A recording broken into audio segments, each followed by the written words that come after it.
ذاتی مقاصد کے لیے مایوسی پیدا کرنے والوں کو عوامی حمایت سے شکست ہوگی۔ پاکستان کو غیر مستحکم کرنے والے دہشت گردوں اور سہولت کاروں سے ریاست طاقت سے نمٹے گی۔ Army chief general Syed Asim Munir کی زیر صدارت فارمیشن کمانڈرز کانفرنس کے شرکاء کا عزم، فوج پائیدار استحکام سلامتی کے سفر میں قوم کا دفاع خدمت جاری رکھے گی۔ درپیش چیلنجز کے باوجود پاکستان میں اضطراب میں کمی آئی، چند ماہ میں امید، اعتماد اور استحکام میں اضافہ نظر آیا۔ شرکاء نے کہا پاکستان کشمیریوں کی سیاسی، سفارتی اور اخلاقی حمایت جاری رکھے گا۔ مسئلہ کشمیر کا دائمی حل صرف کشمیریوں کو حق خود ارادیت دینے میں ہے۔ فلسطین کے مسئلے پر دو ریاستی حل کی مکمل حمایت کے عزم کا اعادہ بھی کیا۔ ISPR کے مطابق فورم نے شہریوں سمیت شہداء کی عظیم قربانیوں کو زبردست خراج عقیدت پیش کیا۔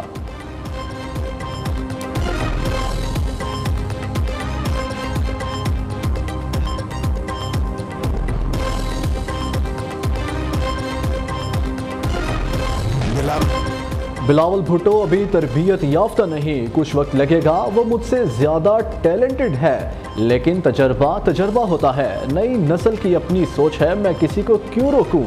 سابق صدر آصف زرداری کا نجی ٹی وی کو انٹرویو، کہتے ہیں اتحادی حکومت کا تجربہ کافی مشکل تھا، شہباز شریف سے متاثر تھا کہ صبح 6 بجے اٹھ کر کام کرتا ہے۔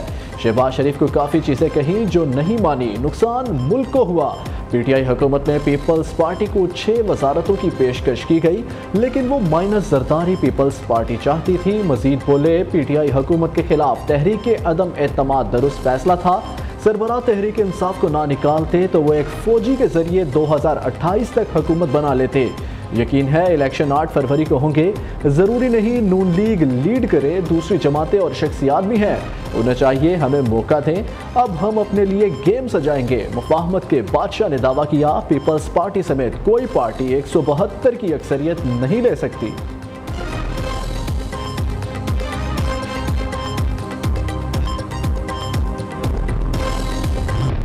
سیاست کے لیے جھوٹ بولنا بھی کوئی بات ہے؟ کیا کھٹیں گے آپ سیاست کے لیے جھوٹ بولیں گے؟ یہاں تو آپ شاید آپ کو حکومت مل جائے، ادھر جا کے کیا ملے گا آپ کو؟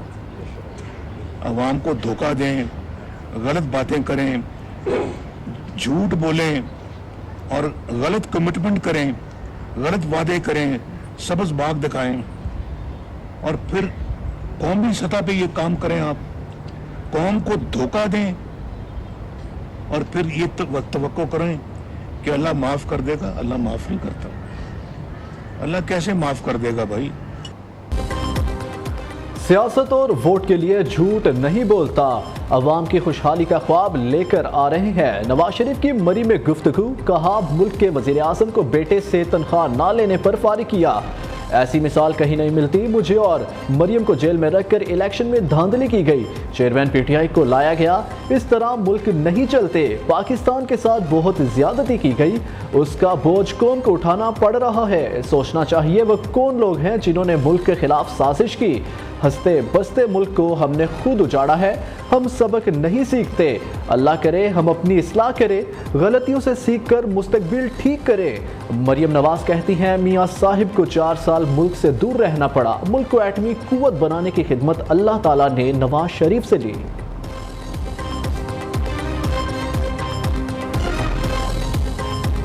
مارکیٹس ہم بالکل بند کرنے کے حق میں نہیں ہیں، یہ فیصلہ کر رہے ہیں کہ مارکیٹ فرائیڈے اور سیٹرڈے کو 3 بجے کھلیں گی اور رات تک وہ کھول لیں، کوئی حرج نہیں ہے، لیکن 3 بجے کھلیں گی۔ سنڈے کو پوری مارکیٹس ہر طرح کی وہ کلوز ہوگی، وہ ڈسٹرکٹ گورنمنٹس تمام 6 ڈویژن میں انشور کریں گی کہ سنڈے کو ہر طرح کا کاروبار بند ہو۔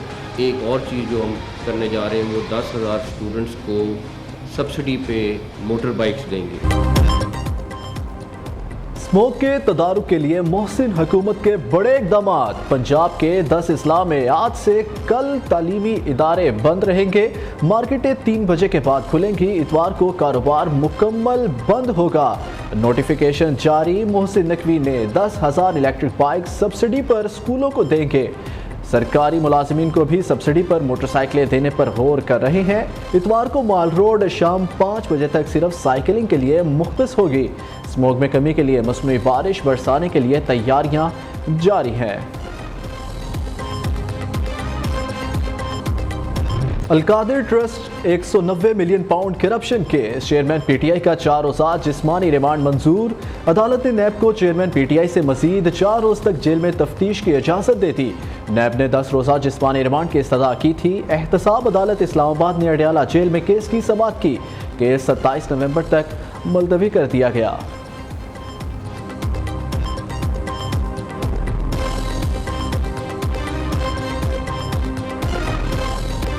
الیکشن میں 90 دن سے زیادہ تاخیر آئین معطل کرنے کے مترادف ہے۔ قومی اسمبلی کی تحلیل کے بعد الیکشن 7 نومبر تک ہونا آئینی تقاضا ہے۔ انتخابات کی تاریخ دینا آرٹیکل 48(5) کے تحت صدر کا ہی اختیار ہے۔ صدر مملکت اور الیکشن کمیشن نے آئین کے خلاف ورزی کی۔ آئین و قانون کے برخلاف نگران حکومتوں کے ذریعے امور چلائے جا رہے ہیں۔ عام انتخابات سے متعلق کیس میں جسٹس اطہر من اللہ کا 41 صفحات کا اضافی نوٹ جاری۔ لکھا، الیکشن کمیشن کو آئین بچانے کے لیے اپنا کردار ادا کرنا چاہیے تھا۔ پاکستانی ووٹرز کو انتخابی عمل سے باہر رکھنا بنیادی حقوق کے منافی ہے۔ جسٹس اطہر من اللہ نے جبری گمشدگی پر کہا، ایسی گمشدگیاں ریاست کی غیر اعلانیہ پالیسی بن چکی تھی۔ شخصی آزادی، صحافیوں، سیاسی ورکرز کے خلاف کارروائیاں معمول بن گئی۔ سیاسی جماعت بنانا، سیاسی جماعت کارکن ہونا اور انتخابات لڑنا سب کا آئینی حق ہے۔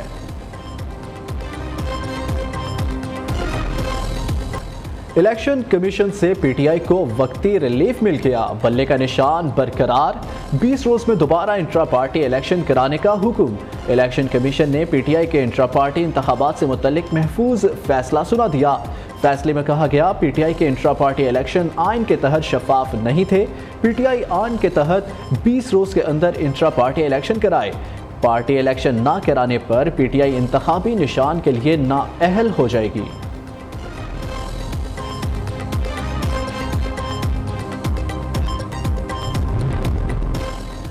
سپریم کورٹ کا بحریہ ٹاؤن کی جمع کرائی گئی رقم حکومت سندھ کو دینے کا حکم۔ بیرون ملک سے آئے 65 ارب میں سے 35 ارب وفاق کو ملیں گے، 30 ارب سندھ حکومت کو دیے جائیں گے۔ عدالت عثمہ نے ملک ریاض کی متفرق درخواست نمٹا دی۔ حکم نامے میں کہا، حکومتی سطح پر الاٹیز کا ریکارڈ نہ رکھا جانے پر لوگوں کو خمیازہ بھگتنا پڑتا ہے۔ حکومتی سطح پر ریکارڈ محفوظ رکھنے سے غیر ضروری عدالتی کارروائی کا خاتمہ ہوگا۔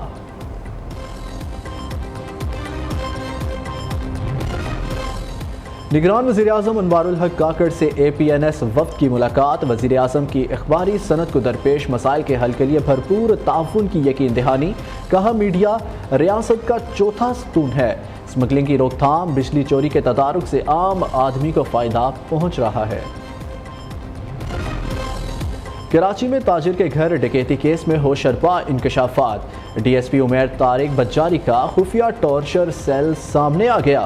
عمیر طارق نے تاجر منصور شیخ کے گھر پر بھی اورنگی کی طرز پر واردات کی۔ ڈی ایس پی عمیر 25 اکتوبر کو میرے گھر میں زبردستی داخل ہوا۔ اس کے ساتھ 15 سے 20 افراد تھے۔ عمیر نے 2 کروڑ روپے کا تقاضا کیا۔ شہری کا بیان۔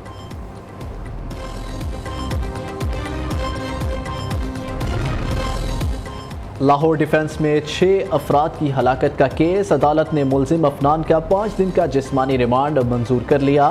تفتیشی افسر نے عدالت کو بتایا کہ ملزم کی عمر 17 سال سے زیادہ ہے۔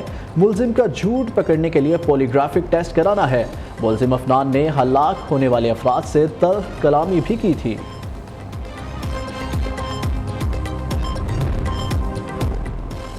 امام الحق کی شادی کی تقریبات کا آغاز ہو گیا۔ رسم مہندی میں خوب دھوم دھڑکا۔ قوالی نائٹ کا بھی اہتمام۔ انضمام الحق، سابق کپتان بابر اعظم، سرفراز احمد، عثمان قادر، کامران اکمل کی شرکت۔ امام الحق 25 نومبر کو دلہنیاں لینے جائیں گے۔ دعوت ولیمہ کی تقریب 26 نومبر کو ہوگی۔ فرانس میں سربیا کے سفیر کی رہائش گاہ پر سجا رنگوں اور رعنائیوں سے بھرپور فیشن کا میلہ۔ منفرد اور جدید ڈیزائن کے ملبوسات پہنے خوبصورت ماڈلز نے ریمپ پر جلوے بکھیرے۔ سربیا کی خاتون اول، پرنسس اور دیگر اہم شخصیات نے شرکت کی۔